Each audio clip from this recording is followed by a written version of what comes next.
Sir, morning po sir. Sir, dito kami sa yung ginagawang kalsada. Yung malapit na sa inyo. Ayan, sa left side lang tayo kasi hindi pa tapos yan. Body. Body Gansen. Ha? Body. Gansen. Tama po.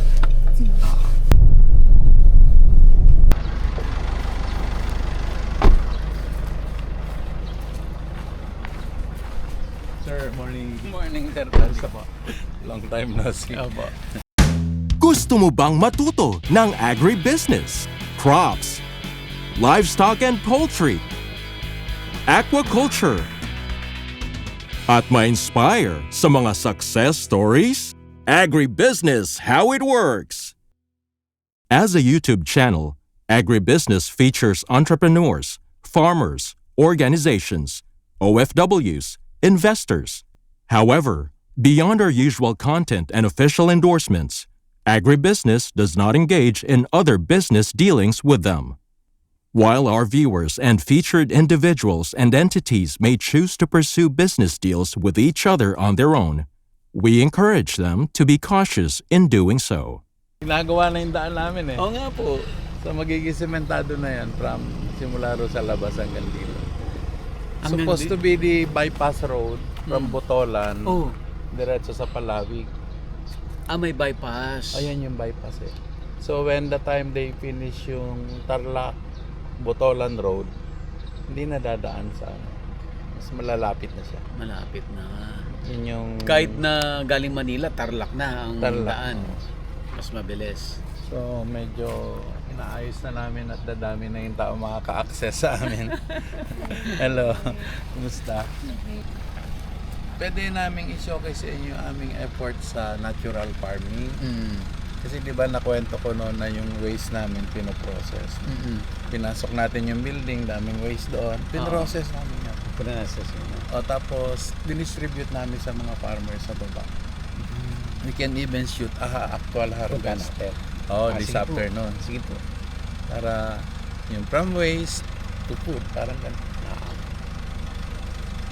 Kung gusto nyo mag-shoot pa rin doon sa loob, bukas na kasi may downtime Sige po. doon sa building 1. Pero maaga lang po bukas kasi okay aalis naman na yun. rin po kami bukas. Just to connect the dots. Yes sir, yes sir.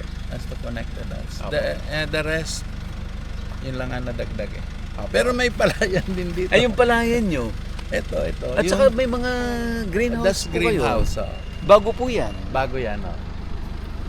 We're still learning how to operate it properly. Kasi during rainy season, di kami makadraw. Ito. Opo. Kasi real talaga yung yung acid rain eh. Destructive talaga siya sa mga flowering plants. Yan ang dalawang building na nangingitlog ulit eh.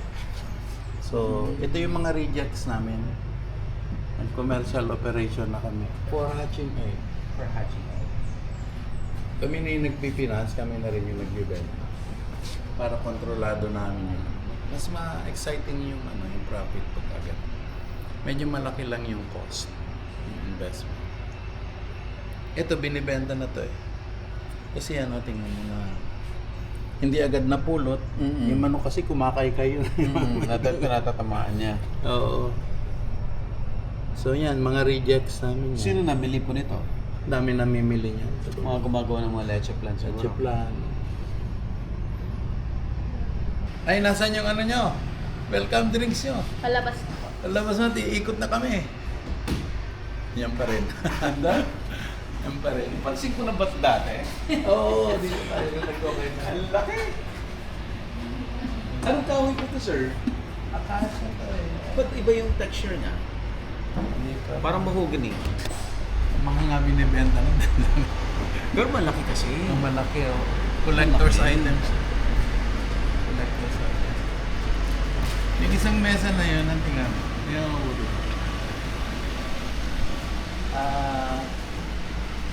Sinalvage namin ito na pinto ng simbahan. Nag-remodel sila ng pinto. Ang ganda.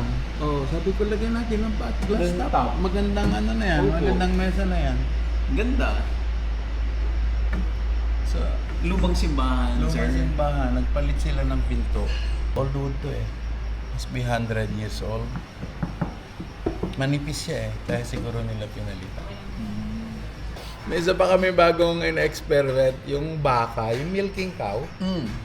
Pwede palang i-greenhouse yung forage niyan. Yung parang ano, yung parang, di ba yung munggo pinapalaki mo? Ah, sprout. Oo. So, sprout ng mais. 12 days. Very effective. From 1 kilo, magiging 10 kilos. Eh, magkano silage, di ba? 5 to 10 pesos. Ito, yung 1 kilo mo, magiging 10 kilos. Hindi, ang baba ng cost. Only have to invest on greenhouse. I-greenhouse. Oo. Para Kaso ang luwang ng ilan ang kakain nun. marami mapapakain yun pag may greenhouse kang ganito kalaki. Oh. So we're experimenting. Sa bagay, a few days lang naman yun. 12 tanim, days. Oh, tanim na lang. Ulit. Oh, may mga tray ka lang. So harvest ka lang ng harvest. Mais. Eh nagpapatanim na rin kami ng mais. Well, part ko na lang. Opo. Alam mo, punta ako sa Thailand Oo. nung last year punta ako. Sabi sa akin, nung may Pinoy na nag-host sa amin nag-attend ako ng international, yung BIB sa agriculture. May nag-host na Pinoy na taga-Rami. Kilala kita. Sa paano ako nakilala? Ibang probinsya tayo. Hindi napanood kita doon sa agribusiness. Sikat pala yung agribusiness hanggang dito. Thailand yun, ha? Thailand na. Oo.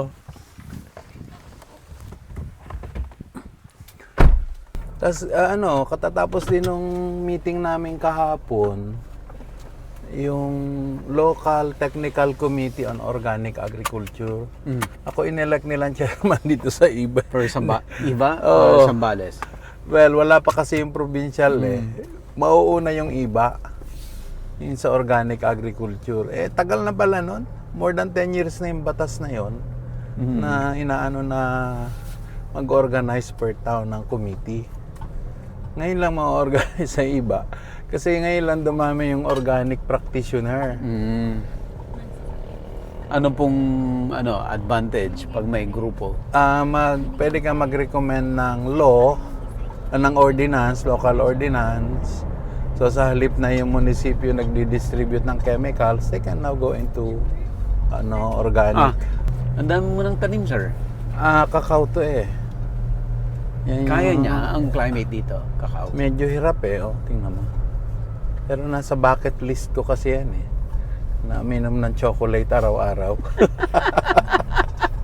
Nagpadali ako 1,000 yan Anong 1,000. variety yan? Nakuha namin yung original variety na ang pangalan niya, Criollo. Yung mahal. Oo, plus kumuha din ako nung regular na tinatanim sa Mindanao. Oo.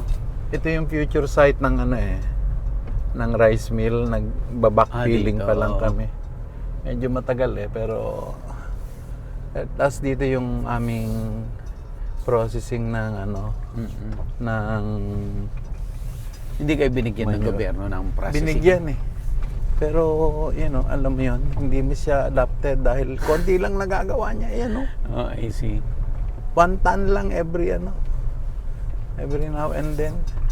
So yung lahat ng dumi ng manok, yung kagaya nung nakita nyo last year, ginagawa naming uling. Namin, tawag doon, Parang rice kinakarbonize. Oo. Ito yan Lahat yan galing doon sa sa manok. Ito yan Ito yan lahat siya. And then inuuling nila kagaya nito. Wala pa kami malaking building para sana kahit tag-ulan, makagawa kami ng marami. Lahat yan uulingin. Ulingin. And alam mo yan, ito, tingnan mo to. Yung usok, nako-condense pag pinadaan mo sa kawayan. Nagkakaroon ng Ito yung wood vinegar. Vinegar. Oo. Ay natural insecticide pala siya. Opo. Ayan ang dami siguro ilang drum na yung naipon namin. So dinidistribute din namin sa farmer, sa mga organic practitioner. So ito yan, uulingin nila lahat yan. Natambakan kami ng tag-ulan dahil wala pa kaming building.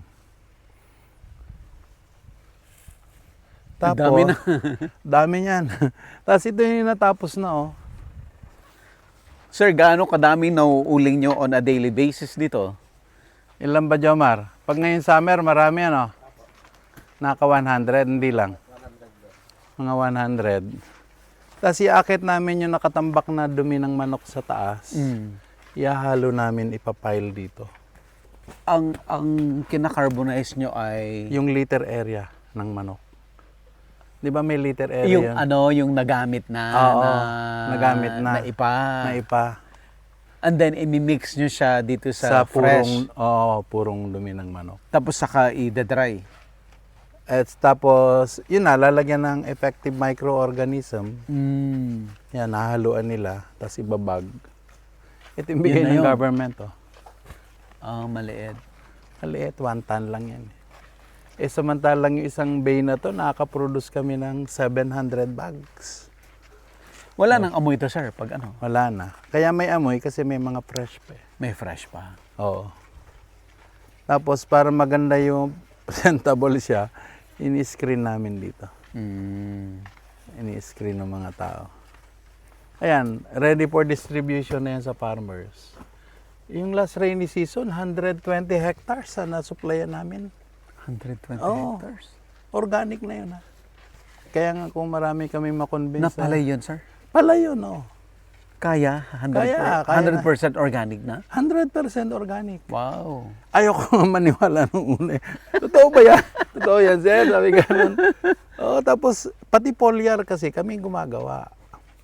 Pati liquid foliar, liquid insecticide, kami na gumagawa. Ito sila Jomar. Kabisado na nila eh. Mm. Tapos ito yung traditional na paggawa. Tinulungan kami ni DOST Mm. ng gumawa ng pyrolyzer kasi ang term nila dyan eh. Pyrolyzer. Na, para kahit tag-ulan, makakagawa kami ng marami. So far, may 2 na silang machine na nagawa. Ito yun, oh. Ito, Sir Buddy, ito yung product nyo. Oh, I see. Morning. Ito mga ano namin to. Maintenance. Kakarga mo yung ipa, sisindihan, may blower. Tapos yung usok dadaan dito. Mm-mm. Ito yung scrubber niya. Ngayon, yung liquid smoke, may ipon dun. Inaayos yata nila yung pump eh. Ito yung version na mas ito yung Yung medyo... Oo. parang improvise. Improvise yun eh. Yun yung traditional. Ito Traditional. yung medyo technology driven na. Pero naliliitan ako eh. Sabi ni DOST, pwede naman kayong gumawa mas malaki. So parang ito yung experimental nila eh. Pero design nila to. Design nila. So pwede na kayong mag-design ng inyo na mas Na malaki. mas malaki. Ito yung pangalan niya. Oh. Improve biomass Carbonizer. carbonizer with water scrubber system. By the way, si Sir Boboy Valles. So second time po, Sir Second Boboy, time, oo. dito sa agribusiness. At andito tayo sa kanyang farm, BCV Farm. Ayan. At dati sir, no, ang main ni sir ay yung tama ba sir? Ang tawag doon? Breeder. Oo, hatching egg ang product namin. Hatching egg yung With, product. Tapos ngayon, pinoprocess namin yung aming waste. Oo. So parang waste into palay na to eh. So parang kumbaga ito yung waste nung chicken, ng chicken. naging isang Product. na parang business din sir. Business din, oh. Business din. Actually, maayos siya. Maayos. Oo. At dahil practitioner si Sir Boboy ng organic farming, Yes. ayun. We are also So, teaching farmers how to do it.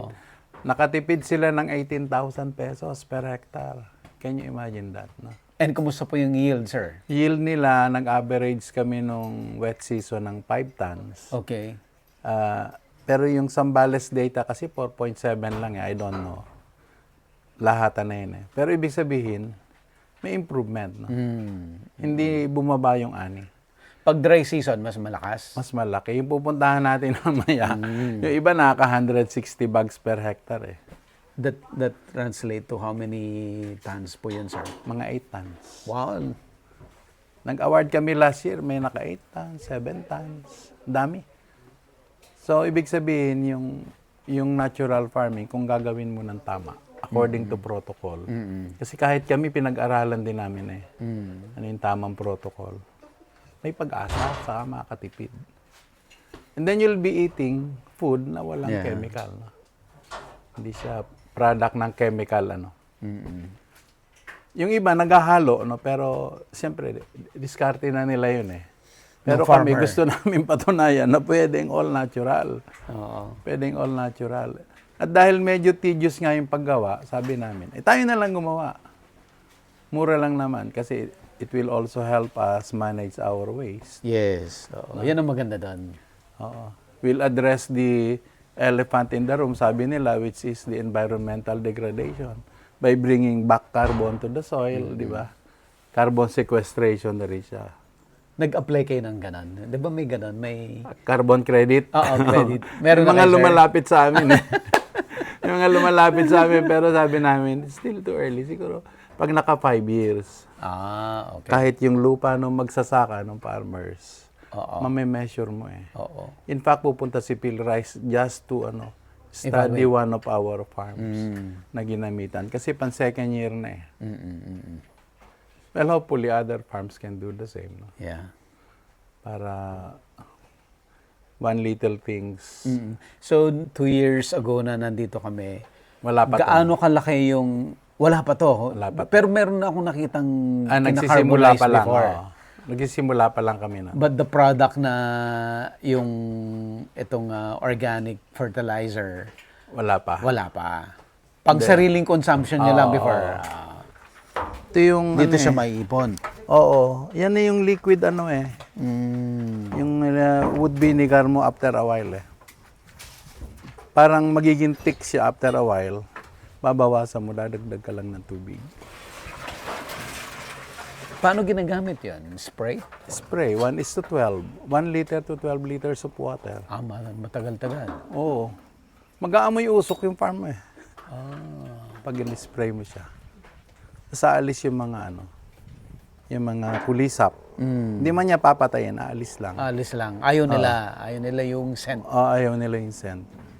Pati mga ibon, naalis din kasi amoy usok. Amoy usok yung parang. So wala nang makikipag-agawan sa prutas mo. Wala na. Pero yung mga tao ko naglagay pa rin ng ang tawag mo ron, scarecrow. Kasi naniniwala pa rin sila ron na yung mamaya, yung palayan doon, tingnan natin. So ito yung mga galing sa baba na na dumi ng manok. Itong naka-pile na to, sir. Binaon nila yan sa lupa, tapos hinuhukay lang na heavy equipment na aakyat dito. So ilang years siya na nakabaon? Mga 1 year lang siguro. 1 year. So kasi hindi naman namin kaya i-process lahat. I see. One time So ilagay muna namin doon. Pero yung kaya na namin i-carbonize na. Kasi hindi naman nasisira yung carbon Kahit maulanan yan, okay lang. So ang dami niyo pang gagawin kung Marami pa. full blast talaga. Lalo na pag nagka-rice mill kami, magkakaroon kami ng libreng ipa. Iba. Ang galing.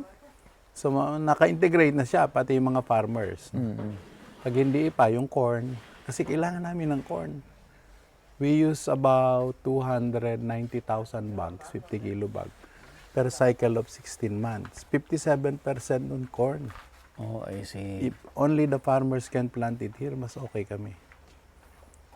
Mura sa amin, yung ways namin, napakinabangan namin. So it makes sense, no? If you connect the dot. Yes, sir. Diba? Yung sa agribusiness. Makes sense, no? Hindi na main revenue driver mo. Yeah. Pero malaki. malaki. Oo. Malaki. Yun yung Saka tutulungan mo yung farmers, di ba? Sipin mo, makakatipid ka 18,000. Tapos in a year, one cycle ka lang, kasi palay ka lang Kung may corn, kikita ka pa ulit. Di ba? So yung farmers, binibili nila itong inputs? Binibili na. Ina-advance namin, bayad palay. After. Bayad corn, after. Gusto nila yun kasi Gusto nila ang problema lagi, farmer, walang pang Pati yung cash gastos. portion, kung wala silang cash portion, pinapautang din namin. Without interest. Para lang gumamit sila ng natural way. No? Na naman kasi siyempre, nadidispose namin yung Ang tawag namin dyan na yan Nutriboy. Nutriboy. Yun na yung trademark niya. Kasi to distinguish daw from other products. Oh, I see. Tinawag nilang Nutriboy. Yung mga wood na to, galing din dito sa farm. Galing din dito. Itong uling na to, pwede pang gamitin pang ihaw to eh. Sinasako nila. Nagiging charcoal din siya, pero hindi namin sinasama. Sinasako nila yan. Yung uling po nitong wood. Oo, yung uling na wood.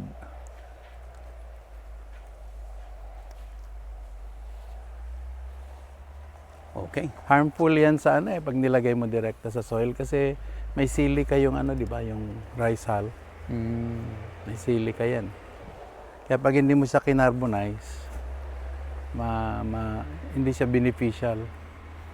Ah, talaga, sir? Oo. Ay, paano yung mga gardens na naghahalo ng rice hull na... Medyo matagal yun. Oh, I see. Takes time. Kaya better na makarbonize mo siya kasi yung sa carbon dumidikit yung mga harmful minerals, diba? Kagaya ng sulfur. Di ba pagka yung rep mo may amoy, nilalagyan mo ng uling? Ng uling. O Yes ganun po. din yan sa plants. Ganun din sa farm. Jomar, where are you? Ilan ang naipapile nyo dito na sako? Ano ba? 800 po. 800. Pag na-harvest, Nasa ano po yun? 700 po. 700 bags. You need 32 bags per hectare. So yung tatlo, 2,000. 2,000, no? Jomar, pwede ba ito eh? Palahin nyo at ano, kahit yung pansarili natin plants, ilagay na lang natin. No? Mga punong kahoy natin. Kasi pag dinala mo yan sa farmer, magre-reklamo sila. Oh. Well, mabato yung dinala nyo. We are selling 350 pesos Per sack. per 50 kilos. So kung makaka-produce ka ng 2,000 every month yan sila nakaka-produce ng 2,000. That's your revenue. Ang puhunan mo lang, labor. Saka yung bagging. So yun na yung extra revenue ng farm. So kung Malaki rin. Ay, malaki. Saan yun? Sa 700,000 yan. Wow. Nasa Every 2 months. Sabihin mo every 45 days kasi magpapiling pa sila eh, magbabaging pa. Itong buong area na to, lalagay kami ng silo at rice mill. So, Mag-ano ka rin ng ano mo, sir? Dryer mo. Oo, pupuntahan namin yung dryer sa Sabado eh. Yun ang Dryer. problema, kung successful ka sa production at wala kang post-harvest, laki ng problema mo. Problema.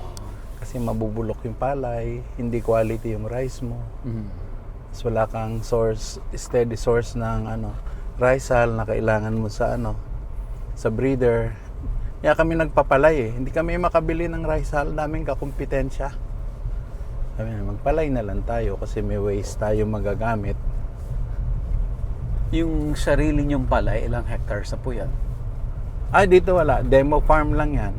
Pero yung sa labas, baba, meron yata ngayon 37 hectares na tinaniman sila. Aha. Kasi the rest wala ng tubig eh. Kaya we are experimenting on corn. Kasi kung nataniman sana ng corn yun, adi dire-diretso lang sila. Maganda rin yun, sir, na parang contract growing mo ba sa mga farmers yung rice mo?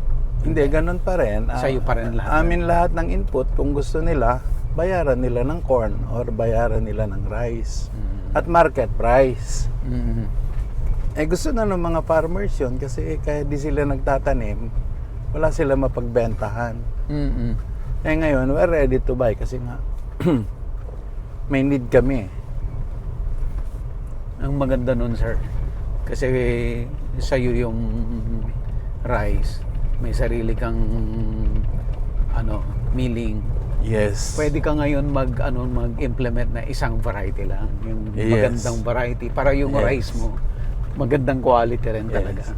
Kaya kami nagtatanim dito para maobserbahan namin ano yung variety na Iba't ibang variety yan eh. Hiningi namin na sobra yan sa farmers. So ito po, nung unang pumunta kami dito, Sir Wala pa. Boboy, ito ay ginagawa pa lang. Ginagawa pa lang, oo. Ang sinasabi namin sa mga farmers, Yes, sir. 'di ba tinamaan sila ng yung sa baboy? African swine fever. Maraming ganyan. ESF. Piggery. Lalagyan mo lang liner 'yan. Mm. Pwede mong lagyan ng tilapia o hito. Convert mo na to Oo. fish pond. Pwedeng option nila 'yan. And then yung tubig, pwede mo ipaanod sa palayan or sa gardening. Mm. Hindi ang pinandidilig namin. So parang ito yung practice ng circular farming ba. Mm-mm. Tapos nilagyan namin ng azola, tingnan mo. Azola carries high nitrogen na kailangan ng palay. So hindi mo rin siya kailangan yan. So kung maganda yung patubig ng palayan mo, lagyan mo na azola. And that's it. At saka yung organic fertilizer. Ma-harvest mo pa ito. Ma-harvest, pinapakain sa isda, pinapakain din sa animals. Mm. In a good condition, pwede ito madoble every 3 days sa dami. Hindi nga nila ma-harvest lahat ito lang yan, ito pa lang yan. Ilang hektarya itong demo farm? Wala sir? wala pa 1 hektare. Ito baka kalahati siguro. Parang more, sir. Hanggang dun eh. Iba't ibang iba yun. variety Iba't ibang variety siya. Okay. Saka iba't ibang age. Oo. Tinry lang namin para makita ng mga farmers anong effect ng mga nila, pananim. Pero ito, hindi to kagandahan compared sa gawa nila sa baba. Mm. Kasi parang lang to trial lang namin. Ang galing. So yung Nutriboy, yung organic, nilagay mo rito, Mm. 100% without chemical. Tapos pinatubuan mo nitong azola. Then you have a good you have a self fertilizing crops na. Kung nagkaroon siya ng kulisap, Mm. then we can spray yung liquid Yung smoke or yung tinatawag namin na OHN o Oriental Herbal Nutrient. Iba Ginagamit rin po ng yan. mga Koreano yun Same principle din. So maalis yung mga insects. So it makes sense na i-connect mo yung iba mong farming activities dun sa iba para wala kang waste. Kasi ang tubig na yan, waste na dapat yan. Mm-mm. Kung hindi mo gagamitin. So may laman po ngayon ito? Meron, may mga hito yan. Tingnan nga natin, sir. May mga hito yan. Parang ito yung magandang variety Jomar, no? Ito yung magandang variety, no? Ano yung variety ni Rod? So ito, babuyan ito supposedly, Hindi, sir? ginawa na lang talaga namin. Okay. Just to demo. Just to make a demo. Ang dami. Ayan, no? Pinapakain nila ng azola. Asola. Azola yung nakalutang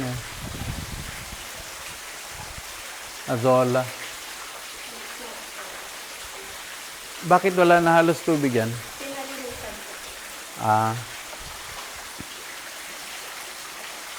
Kahit Nagpalit ng siguro tubig. ganito lang kalaki na pan, punuin mo ng azola, enough for you to feed the fish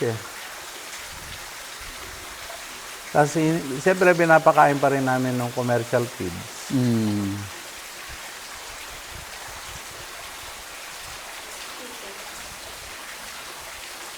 Tapos yung iba namin namamatay na manok. Pero siyempre pag wala ka namang ganun, farmer ka, pwede ka na sa azola.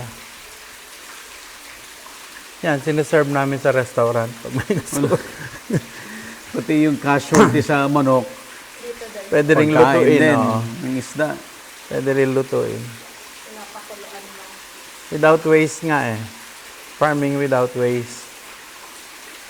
Farming without waste, farm to table. Parang ganon. Malaki rin itong population ng hito niyo, sir. Nasa, ilan to ngayon? 15,000 lahat to. 15,000. Ito 5,000 to Ito lang mismo, negosyo na to Magandang negosyo na to Alam mo ba ang kita sa 5,000 pag inalagaan mo mabuti? At kahit pure commercial, nasa ano eh, 15,000 din eh. Yung 5,000. 5,000. Every 3 months. So, kung may 15,000 ka, easily, hindi naman ito magko-consume na 1 hour a day eh. Ito, mas Ano yun malalaki all rito. commercial yun Oops. Kinakain nila. Nakain nila yan. Azola.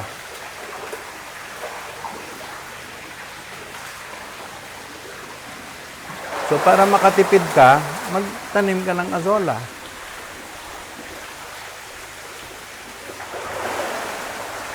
Nabubulabog sila. Asan yung malalaki mo, Ella? Ito? Parang ito, sir, mas malalaki to. Pwede na to. Pwede na to lutuin, ano? Pwede ng pang-ihaw, prito. Naubos ng Christmas. Kahit yung mga bisita kasi namin, nag-o-order sila eh. Masarap fried, sir. Fried nga. Fried Nagpa-fried hito. sila eh. Pina-fried nila to. Ito medyo maliliit pa. Ito yung mga wild tilapia eh, nilagyan nila. Asan, sir? Ito. Wild? Oh, yun Saan ang po kukuha galing? namin sa ilog. Sa ilog? Oo. Dami rin, ah. Dami. Pinapakain nyo ba asola to? Paano niyo hinuli sa, ano, sir, sa wild? Eh ano, yung May pang... may net sila dyan.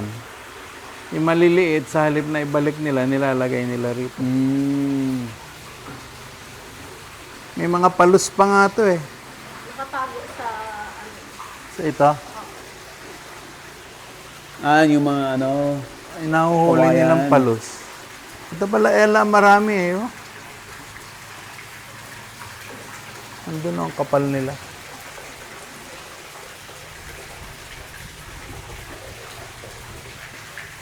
Alam mo yung payo mo na ano? Yung sugar cane saka passion fruit. Mm. Gawing welcome drink. Malapit ko na magawa yun eh. Marami na akong tubo. Passion fruit. Ah, tubo. Nagpaparami pa ako ng tubo eh. Baka maging hit na natin nila, wala akong mailabas eh. Sabi ko, saka lang. Hintay lang kayo. Pero na-try niyo na. Natry ko Natikman mo sa na. Thailand eh. Masarap, sir. Masarap. Oh. Lagyan nila marami yelo kasi masyado matamis yung tubo. Oh, sarap pala doon.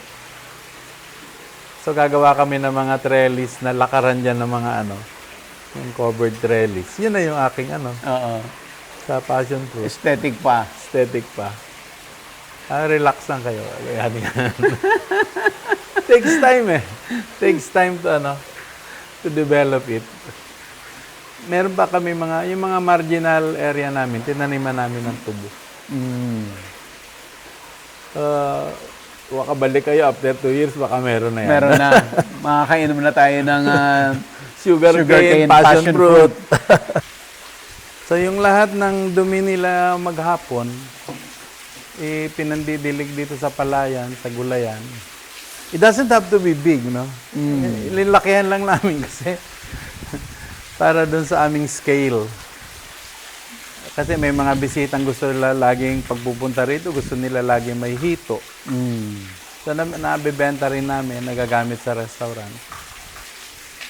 Tapos siyempre magtatanong na yun, paano ba magpalaki? O ganito na lang, yung babuyan mo, lagyan mo lang liner yan. HDPE. Ito yung mga nabibila ng similya. Binibili lang namin similya. Hindi namin pinupurong commercial kasi wala naman kaming need na palakihin agad eh. Mm.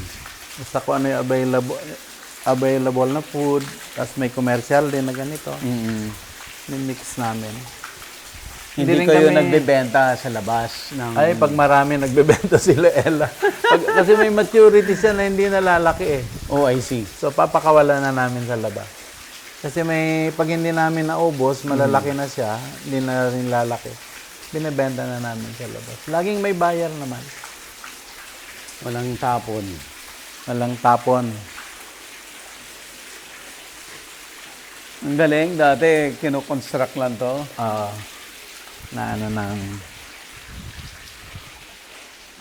Alam mo, ang daming mga farms na may extra area sila, pwede nilang gawing ganito eh. Mm. Mas maggulayan sila, kung di pwede palayan. Ang laki nung diferensya. parang showcase ka agad pag ginawa mo. Agribusiness, how it works. Instruct, inspire, succeed.